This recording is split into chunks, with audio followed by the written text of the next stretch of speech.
Marc, qu'est-ce que tu vas faire concernant les taxes? What would you do about the On carbon the carbon tax? tax, I'll be cancelling it on consumers and small and medium businesses. We have problems, and it starts with homelessness and the lack of affordable housing, and that's what pushes people into criminal lifestyles. I don't. Go ahead. No, please allow me to finish. What he's saying. I'm not trying to blame people who have problems. We have to help them. We all agree on Hamas, on a two-state No, we don't agree with solution. Hamas. No, we're against Hamas. Highlights there from last night's French language liberal leadership debate, marked by quite a bit of agreement among the candidates. They face off again in just about 2.5 hours. We'll carry that debate live here on CTV News Channel. Here's what the Tories are saying ahead of the English language face-off. The question to the Carney Trudeau Liberals tonight is, what are they going to do in the next week after having squandered the last 3 weeks where they should have been preparing to deal with President Trump's unjust tariffs?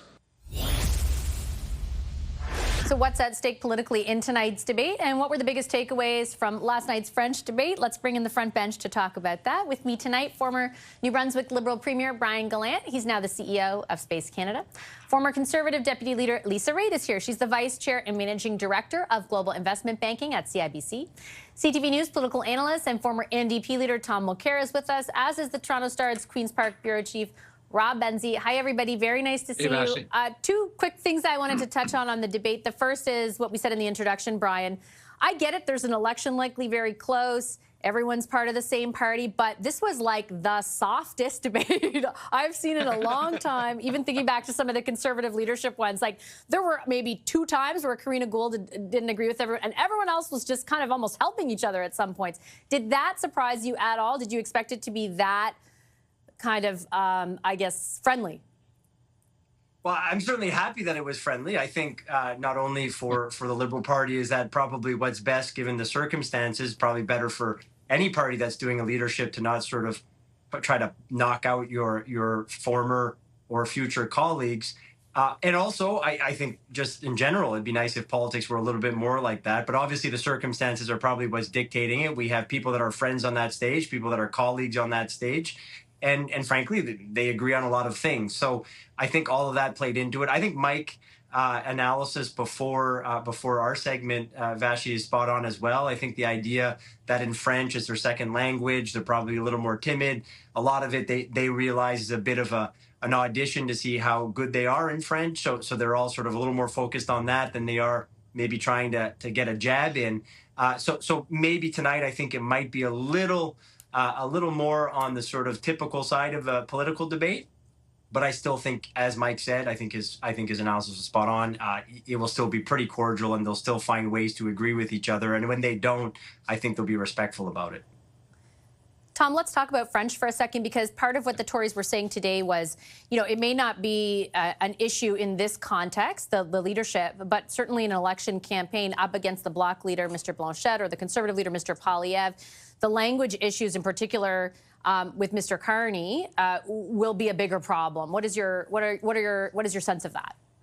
Well, I just spent an hour on a French panel show slugging away against 2 of my colleagues who are dyed-in-the-wool separatists who were trying to make their best of the fact that this was an outrage that all of these people had imperfect French. And I was just smiling to myself, saying, like, really? As if you would have changed your vote from separation to anything else if they all spoke perfect French. So there's a bit of that going on. And I had to remind them that it's happened in the past, that Francophone leaders, think Stéphane Dion, there have been others, didn't have such great English. Or as one wag put it, Jean Chrétien had no mastery of either official language, but he still managed to communicate, which is the exact thing that happened yesterday. Anybody in good faith listening to this is able to come away saying, They can all communicate complex ideas, and there were complex ideas. I agree that it was softball all around, because why in heaven's name would they want to set themselves on fire when they know that they're going to be in a federal general election within a few weeks? So overall, the one thing that people tried to push hard was this Hamas thing. What I loved about the excerpt that we just played, Vashi, was the interpreter had no trouble whatsoever understanding what Mark Carney had said, which was, we agree on Hamas, but the word that he used, the preposition in French, was we agree with Hamas, which, of course, in the context of what had just taken place, every single one of them had said Hamas had to be excluded. So it couldn't have been clearer what they were saying. But sensing a good opportunity, Chrystia Freeland jumped all over it and put a big circle around it and tried to make a thing out of it yesterday. I don't think it's going to go further than that. And anybody who thinks that Mark Carney is not capable of speaking in English and French on the world stage has never heard him on a stage.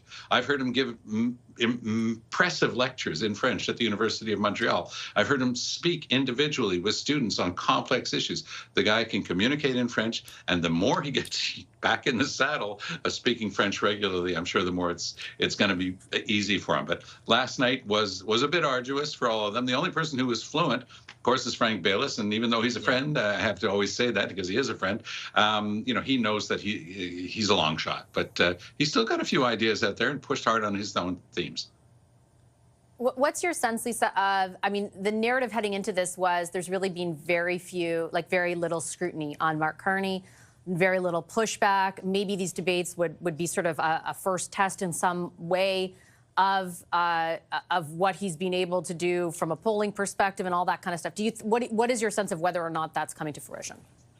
Yeah, I think first thing that I would say on this, Vashi, is that let's put the test of French in a different context. And I don't think any of us could argue that Mark Carney's French is good enough to be on the Supreme Court of Canada.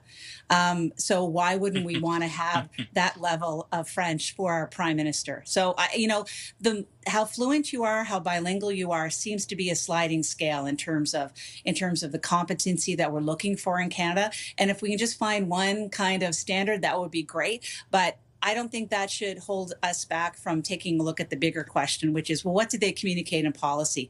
And in policy, if part of the reason why he wasn't as crisp as he could have been on policy issues is because there was a language problem, well, okay, that's part of it. Tonight, we're going to see if he has any policy problems, quite frankly. And we're going to, no holds barred on this one. I hope that people post this debate tonight start really questioning exactly what are his plans, what is he thinking about, what is a shadow carbon tax? Is it actually going to work? What does it mean? If he's this far ahead in the Liberal leadership race, now is the time to be kind of moving towards looking at him through the lens of a general election. And his time is up. This is prime time now. He's going to start getting judged on more than just whether or not he can show up and communicate without walking into a blender.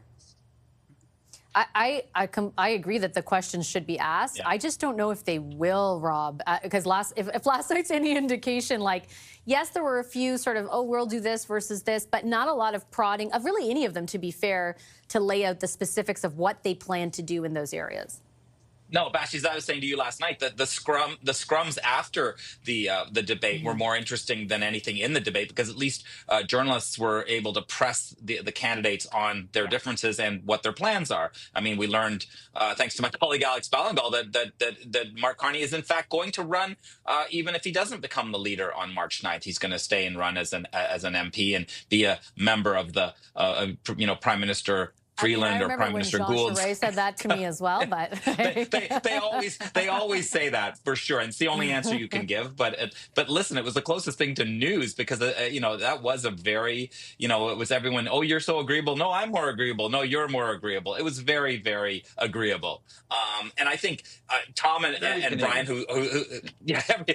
Tom and Brian, who speak perfect French and understand and are perfectly bilingual, they understand. I think, like Anglophones like me watching from home, I watched a bit of the debate in French because I wanted to hear without the translators how they sounded. And it was, as I said to you last night, Vashi, Carney's French at times was rough, that even I could understand what he was saying. But I think it's because he was speaking slowly and methodically, so I could follow it. And his accent is easy for an Anglophone like myself to understand.